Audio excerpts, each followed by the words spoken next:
Il a reçu le trophée Jeune Talent du guide Goemio pour le service en salle en 2019. Premier prix du trophée des Frères Iberlin. Avec nous, c'est Cédric Custer pour parler justement de l'art de la table. Et vous êtes venu, les mains chargées, je dirais, puisque vous nous avez carrément ramené une table qu'on va peut-être découvrir tout de suite pour voir 4 ambiances différentes, c'est cela? Tout à fait, j'ai préparé donc 4 ambiances différentes. On commence là par une ambiance un peu plus jungle, on peut dire, avec quelque chose d'assez simple. Alors, j'ai pas respecté toujours l'ordre des couverts. Là, on avait donc une assiette qui fait penser à un rondin de bois, des feuilles un petit peu plus exotiques, un vivarium également. Avec une petite touche également sympathique. Le verre à eau, c'est un cul de bouteille de Bordeaux qui est simplement coupé, vous pourrez remarquer. Et un peu poli quand même, j'espère. Oui, évidemment, le bord n'est pas coupant, rassurez-vous, on peut boire en toute sécurité. Donc voilà, ça c'est cet espace un petit peu plus végétal avec cette... Moi, j'ai toujours peur dans les grands restaurants, je vais faire plouc dans ce que je vais dire, mais parfois je ne fais pas la différence entre la déco et ce qui se mange vraiment, parce que maintenant avec les fleurs qui se mangent et tout, on me met une feuille comme ça, moi je suis capable de la goûter. Non, là je vous déconseille de goûter la feuille. Et ce qu'il y a dans l'assiette, normalement, ça peut se manger. Évidemment, oui, généralement, toutes les feuilles qu'on ajoute dans l'assiette, enfin toutes les feuilles et fleurs qu'on ajoute dans l'assiette sont des fleurs et des feuilles comestibles. Comestibles. Tout à fait. Deuxième ambiance un peu plus traditionnelle. Alors là, on est sur une ambiance un peu plus alsacienne, avec vraiment ce service alsacien qui a été sorti. On a mis également les pommes d'amour, qui est traditionnel en Alsace, un beau verre de chez Baccarat. Et j'ai aimé aussi utiliser une boule de Meisenthal comme un porte-couteau.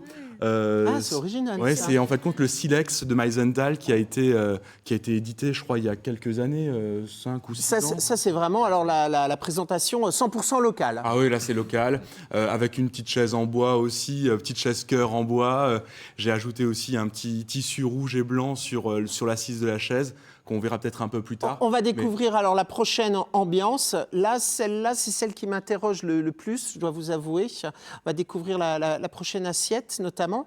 Alors, vous allez me dire ce que vous avez essayé de faire et ensuite, je vais vous dire ce que je pense. Très bien. Alors là, en fin de compte, on est sur une ambiance un petit peu plus épurée, plus scandinave. On a ce côté végétal avec l'assiette, on dirait une assiette très très pure.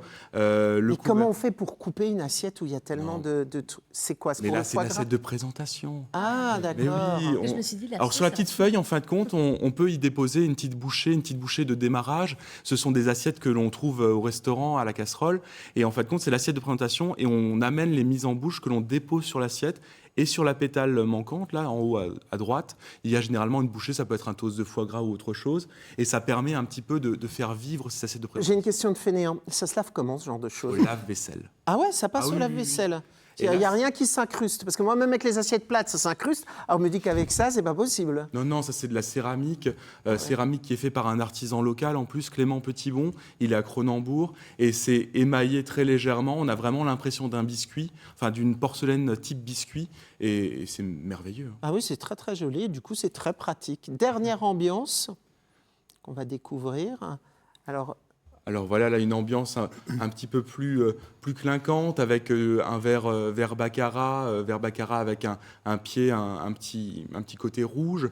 On a le couteau à viande à droite, et également une petite cuirchette, on appelle ça, ou la georgette. C'est la cuillère tout à fait à droite qui peut piquer, couper et en même temps servir de cuillère. C'est un ustensile multi-usage qui est ultra apprécié.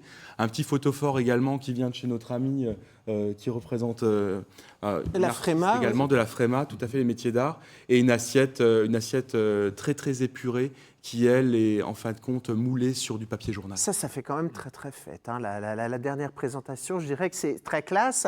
Est-ce que dans les restaurants gastronomiques comme cela, il faut toujours utiliser de la vaisselle plutôt blanche pour mettre en avant ce qu'il y a dans l'assiette, ou est-ce qu'on va pouvoir prendre des assiettes qui sont déjà fortement ornées? Le service alsacien, par exemple, est-ce que ça se prête à la gastronomie?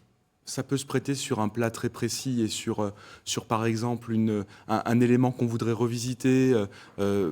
qui rappelle l'Alsace, un beau foie gras revisité, ça pourrait le faire. Bon, même si on préfère la présentation peut-être qui est ici. Oui, là vous avez une assiette devant vous, par exemple, qui est d'une sobriété exemplaire, mais en même temps très complexe. Alors oui, parce qu'en plus, on le voit peut-être, ça fait comme un chapeau, en fin de compte, il y a vraiment une surépaisseur, avec une gelée de fruits de la passion, le foie gras qui est juste posé. Vous pouvez peut-être la soulever devant vous pour qu'on puisse voir vraiment Voilà. ce dôme. On a l'impression que c'est presque un couvercle de casserole. Vous l'avez mis à l'envers, l'assiette creuse. Voilà, exactement. On a cette impression-là, et c'est une très belle porcelaine de chez Reynaud, et qui est utilisée là d'une façon inversée. Voilà, merci beaucoup Cédric de nous avoir fait rêver. Puis si vous voulez rêver, vous pouvez toujours retrouver Cédric donc à Strasbourg, restaurant La Casserole, restaurant gastronomique.